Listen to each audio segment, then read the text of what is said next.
Document দেখান না আমাকে।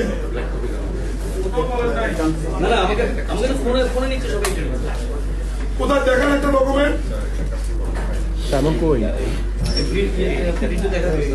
আপনি তো একদম প্ল্যানিং করে ষড়যন্ত্র করছেন। আপনি তো সরকারের বিরুদ্ধে। সাধন ভাই চিনলে কি হবে? চট্টগ্রাম উন্নয়ন কর্তৃপক্ষ 36টা প্রবলেমটা হচ্ছে আপনাকে নিয়ে। মিডিয়াতে আপনার কোনো বক্তব্য নাই। আপনি বারবার আপনারা আমার সাথে আসেন।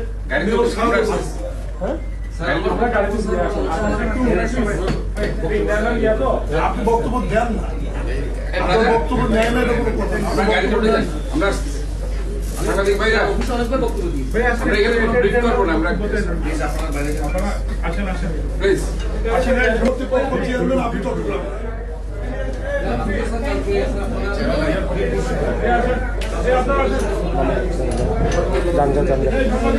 সাথে আমাদের কথা হয়েছে ভাই, ওনাদের পেমেন্টের ব্যাপারে আপনার কোনো খবর না। ওনার টাকা পাবে সেনাবাহিনী